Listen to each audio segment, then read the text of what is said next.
Hey everybody, welcome to the Soulful Eclectic. I am your host, Diana Collins, and I want to welcome you to today's episode. If you are new, welcome, welcome, welcome. Thank you so much for taking the time to be with me. I so appreciate you and your time.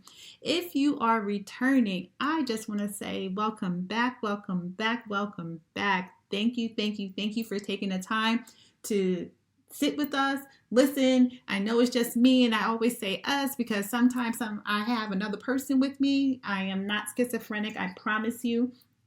But if I was, it's okay because it's okay. All right. So, anyway, without further ado, I want to just thank my lovely sponsors who are gifted with me sometime. And right now I have Anubis here who just loves when I'm taping because she just wants to be coddled. I swear, I am a service human. That's what I am, a service human to my Anubis, who is our pit bull rescue, who just always, when I am taping, feels like I need love because I'm talking to you all through a mic and she thinks I need assistance. So she's working. And she's working it really bad because she's trying to get in my lap right now. And she's about 75 pounds solid muscle. But anyways, I love her. And she is the sweetest can be. And I'll take it. I'll take the hugs and the love that she bestows upon me. At the moment, she's waiting for her dad to come back home from a bike ride. I know you are. So she's in the window, back and forth, but since I started talking, she decided to come up here. Anyways, back to what I was saying. See, I can easily get diverted to other things that are just equally important, isn't it? But yes, I was thanking my lovely sponsors who, take the time out to be a part of our podcast, number one, and also support the community. So I'd like to give them all a shout out whenever I so can. So today I am shouting out my dear friend Sabrina Cowan, who has Kingdom Restoration, who goes out and helps other victims, survivors of domestic violence, as I am a survivor of domestic violence. And so is she, as you guys remember, Sabrina was one of our guests on our show. And we talked about domestic violence. Well, she has Kingdom Restoration, which is geared to assisting individuals who have survived domestic violence and are getting through a domestic violence situation, as well as those who are living with homelessness. So we work together from time to time to help each other and help the community. So shout out to Sabrina Cowan. Also, shout out to my friend Victoria Thompson, which you guys will meet at some point during our season here. But Victoria Thompson has unapologetically beast. And I just love her t-shirts, all her slogans, her swag, everything, because it just speaks to everything that I am about and I'm thinking. Because as you all are aware, the podcast is about being your authentic self, and she is unapologetically a beast at what she does. And so with that, she supports me, I support her. We go back and forth. It's just a thing that we do in our sisterhood. So unapologetically beast. My favorite t-shirt is, as I said the last episode, I'm just winging this shit. That's my favorite t-shirt. So if you guys ever can get a chance, please support. Yeah, I just say support. And also Collins Education Resource Management, which is my baby. And so we go out and help individuals who are trying to be successful in their healthcare careers and professions and helping them meet those benchmarks. So we offer tutoring services, workshops, and review courses that are held online. So we teach people from all over, which is great because I love helping my students who are both on American soil and on foreign soil. So I am appreciative to help all who are willing to learn.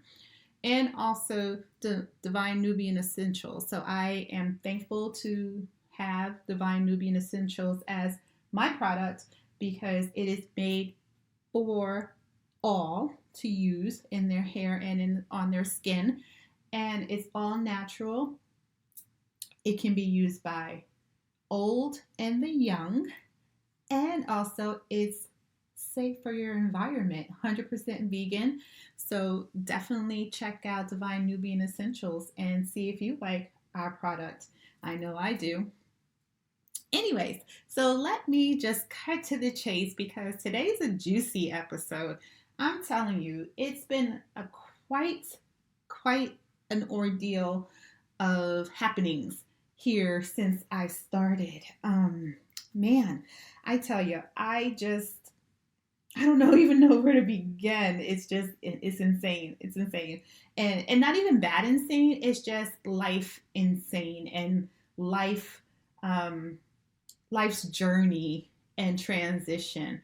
And I thought, you know what? If I'm thinking about this and we're talking about this in our circle, then why not share it with everybody else out here? So here we are sharing, being our complete authentic selves, peeling back the layers and just saying, here we are, this is who we are, and what can we do about it? So we've been having conversations, and I've been having these conversations in different circles.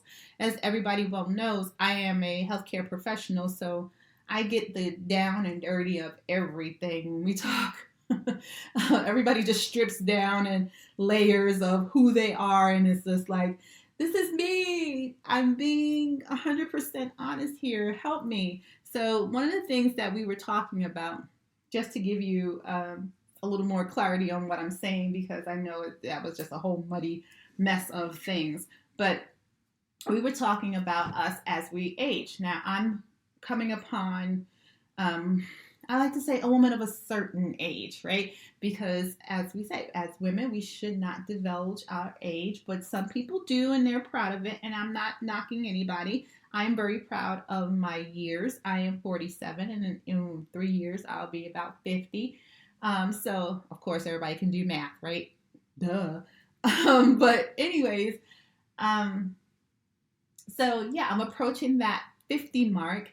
And, we were talking in our circle about how life and us as women, and we're changing, and we're saying, like, we don't see men or hear about men going through these different changes. It doesn't happen to them. And I'm like, okay, that's BS.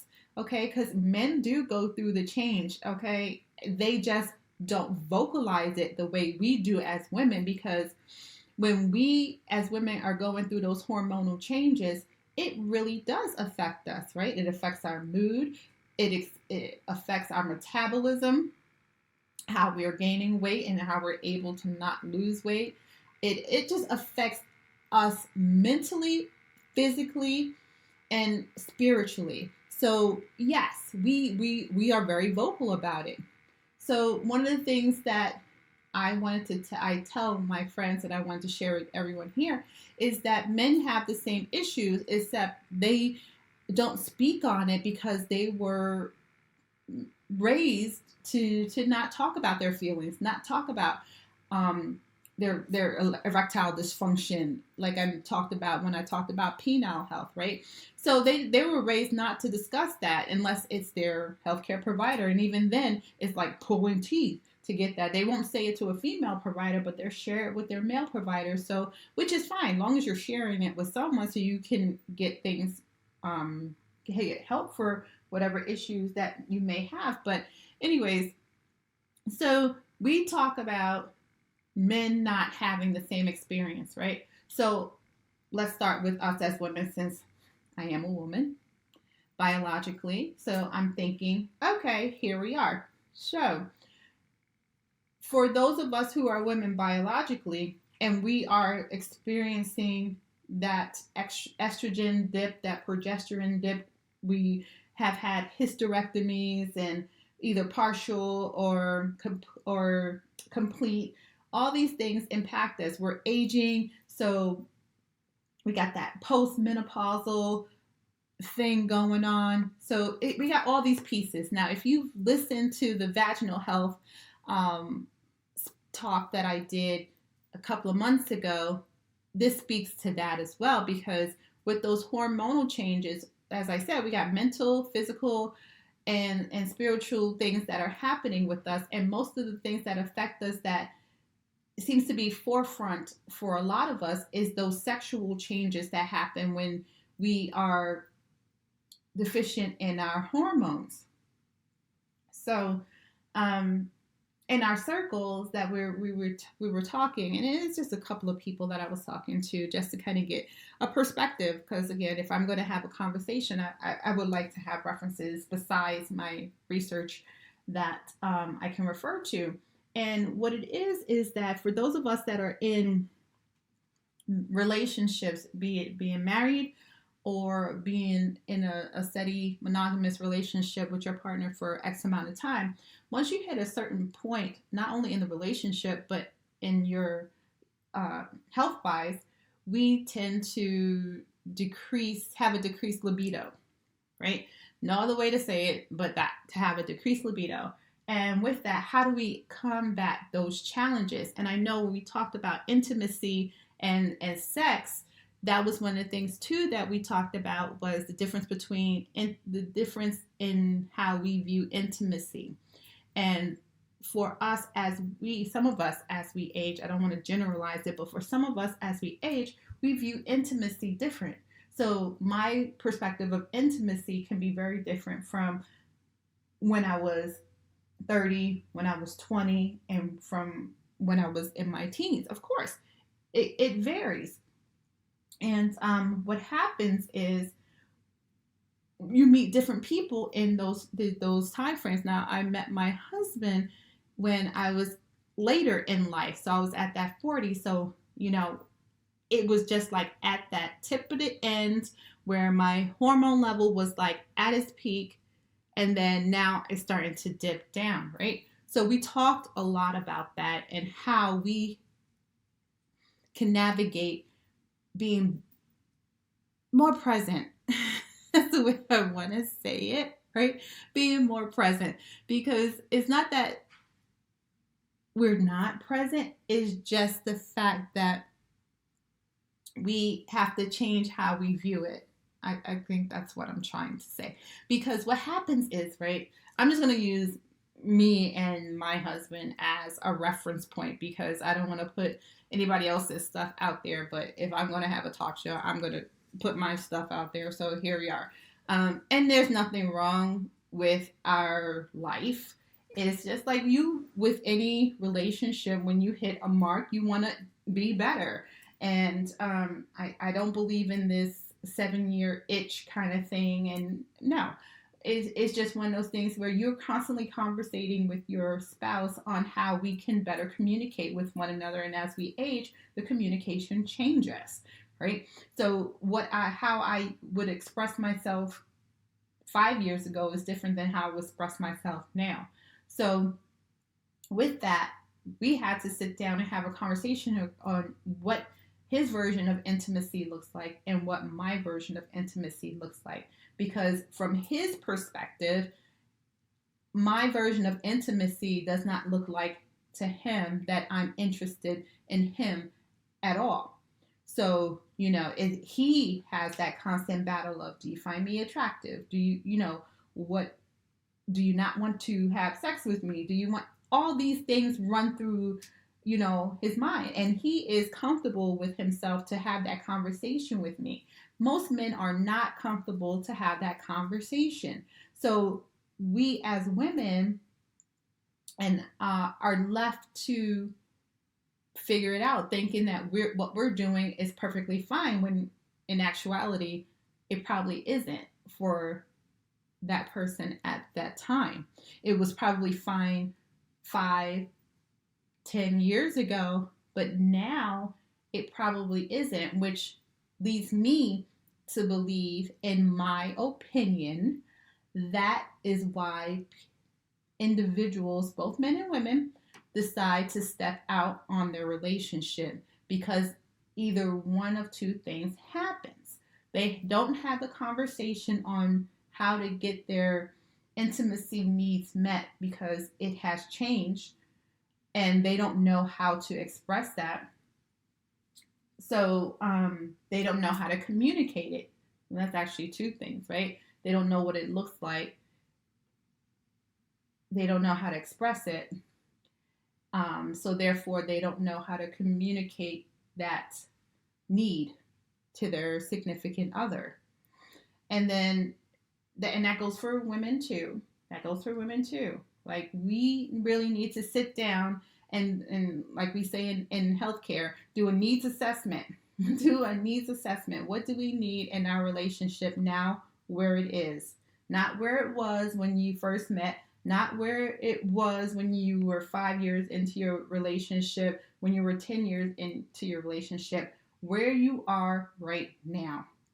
Because you can't judge from in the beginning, because in the beginning it was new, it was warm, fuzzy, all the bells and whistles were going on.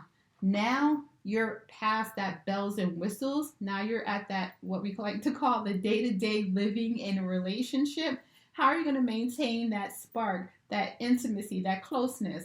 And honestly, I don't have the answers. I don't. It's a constant change. It's a constant communication. It's a constant effort that we have to put out there. I make a joke to my husband about it, and I say, "What, you need me to stand on my head and do a whole song and dance or something?" I don't understand, because sometimes that's how I feel about it. That I feel I'm communicating and showing intimacy, and he feels that is not enough. So I have to listen to that and say, okay, he's telling me that it's not enough. He's telling me he needs more. What does that look like? And he can't answer me. And I find that's a lot of the conversation that we were having, because it's not just him. My friends, significant others, and have that same question, because we talk in our circle, then we go back and say, hey, what do you need from me, kind of thing. And they look at you like, yeah, I need you to cook dinner. Nah, I'm just playing. But you know what I mean? That's what I'm saying. They just like, I don't know. What are you talking about? What do I need from you? And then when you really sit down and explain it to them, they're looking at you like, nah, baby, everything's good. But when it's really not, and you really need to sit down and have that conversation, because we're going to be married for 20, 30 years. And I say that because marriage takes work. This shit is hard. And every year that we're married and we're not trying to kill each other, I'm like, yay, success for us, right? So that's the part that I wanted to really share with everybody and have a conversation about, and want you to have a conversation about, because it's work. It's real. You can't just go out there. I mean, I guess you can, and people do, which is why there's, polygamy and whatever the case may be. And I am not scoffing at anyone's lifestyle. To each his own. I am not judging. I'm just saying that it could be why. It's because they don't know how to communicate what they need. Just, they know how to communicate what they want very well. We all do. We communicate what we want easy. But for some reason, when we can't communicate what we need when we need to.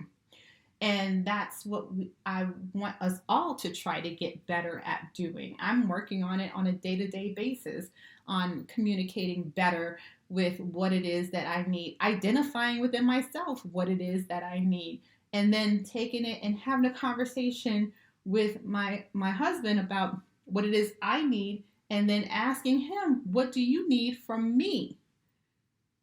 How many of us actually ask our spouses, what do they need from you? We go to our day-to-day, just, oh, I cook, I clean, I do laundry, I go to work, I pay bills.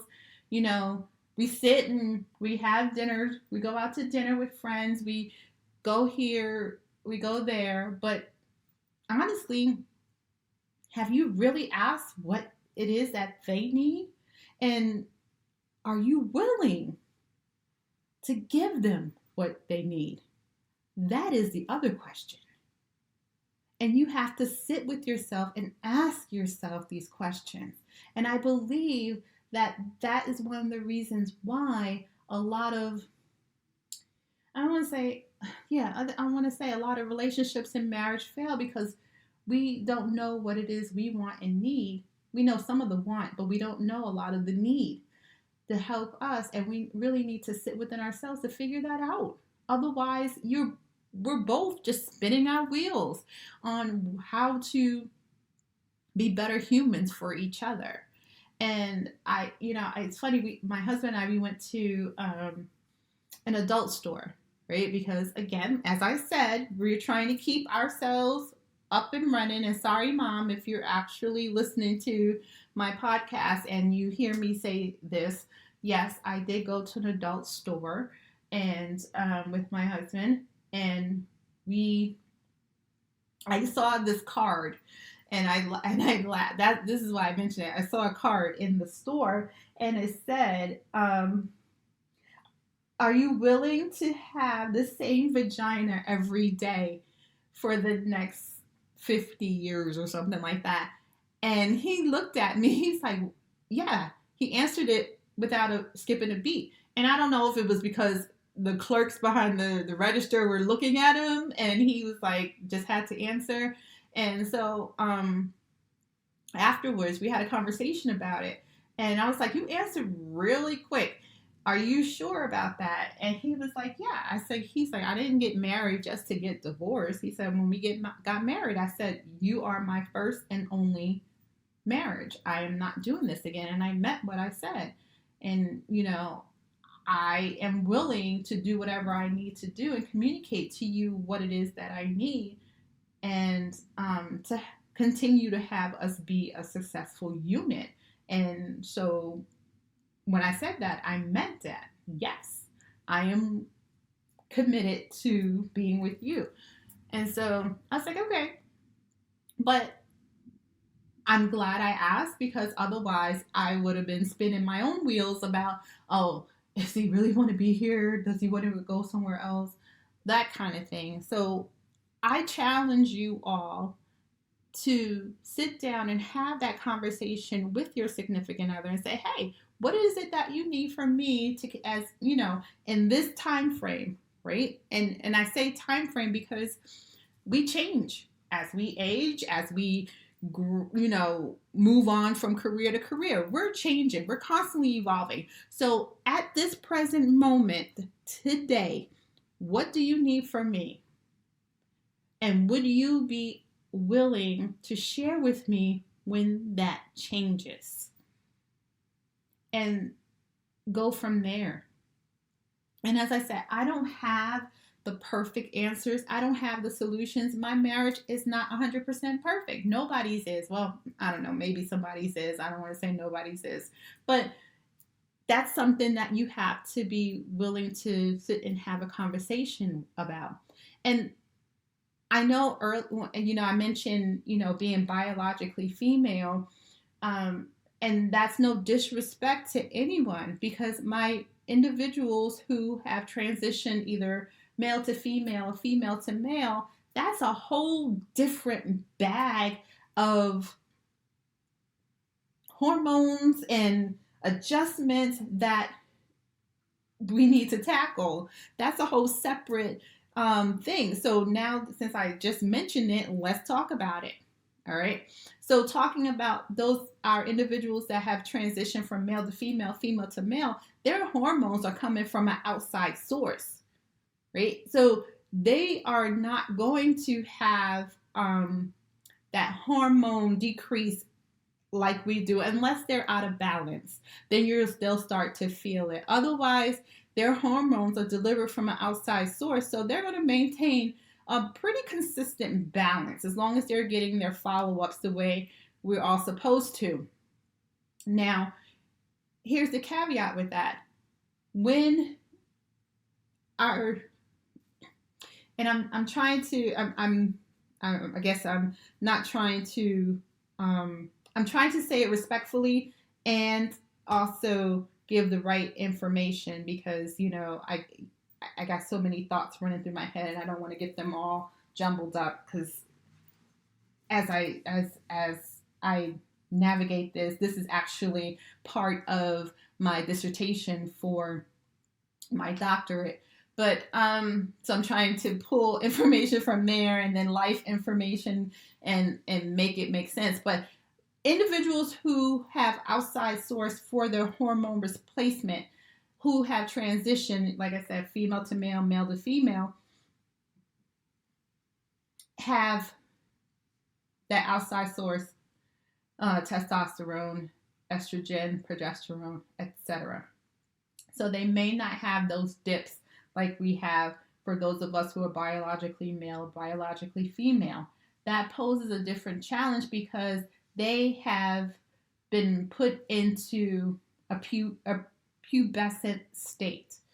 So think about when you were a teenager in that 12 to 18, when your hormones really started to kick in and your sexual activity was heightened. So now you have that in a now adult. So as the spouse or the significant other of someone who has transitioned, that's a whole different conversation.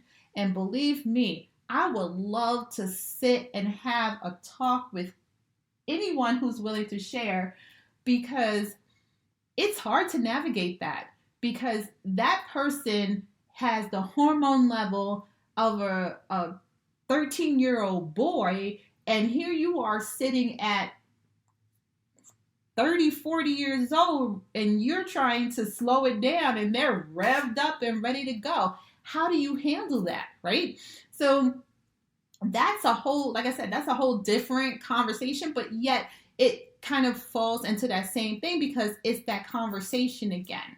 How do you have that conversation? And the same with female to male to female, where we're pumping them with, their levels of estrogen and progesterone that they need to sustain themselves as females, and they're in that whole prepubescent heightened sexual stage too. How are their spouses handling that?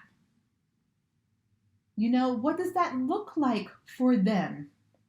And then honestly, having that sit down conversation with each other and say, babe, I can't be going at it every night. We're going to have to take a break, or, and be honest in what you're saying. That is hard. That's a hard conversation. And I've had conversation, again, like I said, in my circle, and I do have a few friends who have spouses who have transitioned, and that's one of their complaints is, I can't keep up.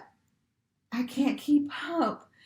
How do I keep up with this schedule that they want me to have? And I feel their pain.